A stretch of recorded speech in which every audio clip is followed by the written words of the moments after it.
The Trump administration is tightening the illegal stranglehold on Cuba as the island faces the most severe economic crisis they have faced in decades. This is to accelerate the mass shortages in things like food, fuel, medicine, and more, while they continue losing billions of dollars due to US sanctions. Their main trading partners are all facing their own challenges at the moment as well, which forces the Cuban government into a very difficult position where they are low on options, prompting us to wonder what the future of Cuba will look like. Will Cuba continue to resist and uphold their revolutionary principles, or will they be forced to submit to economic reforms for survival moving forward? This is what we'll explore today, what Cuba's future will look like. So what will Cuba's future be?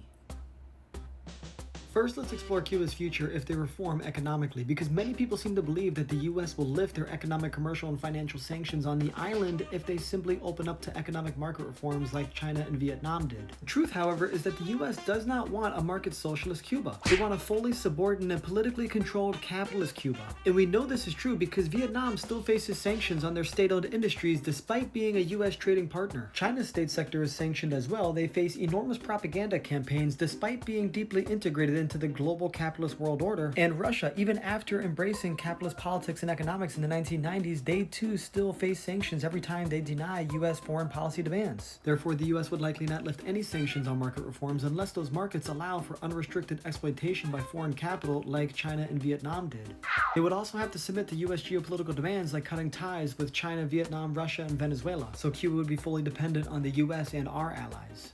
They would also have to allow unrestricted US influence over their politics, media, and society by allowing the free flow of dissent, protest, and press. Now, if Cuba does implement all of these reforms, what will likely happen to their socialist project? Well, we can see what's happening right now with private market reforms because Cuba has been implementing them slowly over the last couple of years to attract foreign currency, which they desperately need to bypass US sanctions so they can import essential goods that don't exist on the island. But what's happening is this: private businesses and stores are being propped up by family members living abroad, which is largely benefiting the Cubans of lighter complexions who have access to foreign currency. This advantage is creating a dual economy where the majority of Cubans are stuck using pesos and a growing minority are using dollars, euros, and other currencies. To combat this, the Cuban government is opening grocery stores and supermarkets that only accept foreign currencies to lure these people in so they can trade them goods for the foreign currency which they need to bypass US sanctions so they can import things that would benefit the entire population. Now, the issue is these reforms are not only producing economic inequalities, they're also slowly resurrecting the racial inequalities and hierarchies that existed before their revolution, because 60% of the Cubans whose families did not leave do not have access to these foreign currencies, so they cannot shop in these stores,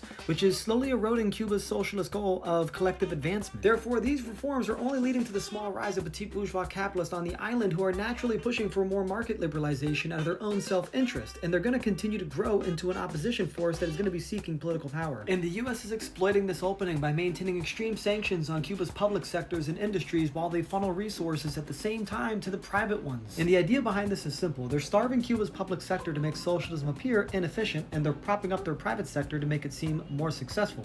And they're doing this in hopes that it manipulates and agitates public thought in hopes that it will accelerate capitalist restoration. Therefore, we can easily imagine even if Cuba privatizes 50% of its economy, sanctions on their state sectors would continue just like they do with Vietnam while they funnel resources to their private sectors to erode Cuba's socialist project. And if they cut their geopolitical ties with China, Russia, Vietnam, and Venezuela, their ability to maintain their public sectors would fall, which means the financing for the universal access to housing, healthcare, education, and food programs would fall with them, which is exactly what the US wants. Because if these programs become strikingly successful, Americans themselves will start asking questions like, why should we be threatened with medical debt, student debt, homelessness, and food insecurity when we are the richest nation on the planet? And this is what the siege on Cuba is all about. It's not about their military or their allies. Cuba is not a militaristic threat to the US, but they are a moral threat to the illusion that there is no alternative to capitalism. Therefore, the US siege on Cuba will not end until socialism in Cuba is dead.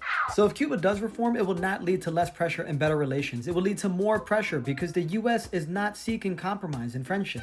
They're seeking total submission, meaning reforms will only lead to more US subversion. And US subversion is the reason that the Cuban Communist Party is still vigilantly suppressing dissent in Cuba to this day, because for 60 plus years now, the US has been consistently exploiting every opening to destroy the Cuban Revolution, like through psychological warfare as well. For example, the US government has a radio and television broadcasting station in Miami, Florida called Radio and Television Marti, which receives millions of dollars a year from the federal government to transmit propaganda into Cuba and all over the world. There's actually an entire network of anti-Cuban propaganda outlets based in Miami backed with US tax dollars tasked with producing disinformation and counter-revolutionary propaganda. Even the CIA admits that we spend upwards of $20 million every single year to get opposition forces and independent journalists into Cuba to produce anti-socialist content. I mean, the US government even got caught mass-producing fake profiles and accounts on social media platforms like Facebook and Twitter, then manipulating the algorithms to target users in Cuba and outside the island, and mass-producing lies and manipulated narratives to incite violence and chaos on the island. US agencies like USAID have been caught multiple times financing Cuban rappers and activists as well, getting them to produce anti-socialist content in an attempt to influence the youth. And this has been going on since the 60s. Imperialists in the US have been consistently meddling in Cuba, trying to foster and produce a counter-revolutionary movement that they can point to justify US regime change. The largest was in July of 2021 during the COVID lockdown crisis, when people began protesting the lack of food and medicine, which was being exaggerated by the US embargo. You then had imperialist agents propagating themselves alongside large groups of people to agitate the crowds, getting themselves beat up by fellow protesters in the process of trying to provoke government repression. Government repression, which they needed to justify US action through a falsely manufactured narrative of popular revolt, a narrative that was quickly shattered and overwhelmed by millions of Cubans who organized a massive demonstration in support of their socialist government to overcome the imperialist manipulated narrative that they saw that was being broadcasted. You see, and this has been the standard for over 60 years now. Strangle them with sanctions, block them from international banking, flood them with psychological warfare to incite violence, then use that violence to justify US interventionism in hopes that we can destroy their socialist project. And that is the reason why speech, protest, and dissent is censored in Cuba to this day, because it's being weaponized against them consistently via psychological warfare. And this is a win-win situation for the US, as this ex-CIA agent explains. We win if opposition media gets a foothold, and we win if we provoke government repression. All of this needs to be taken into consideration when questioning Cuba's methods to protecting their revolution and maintaining stability. And before anyone says they should be strong enough to do that without suppressing dissent, ask yourself this. Does the US not suppress dissent? Is that not happening right now? Was it not happening before?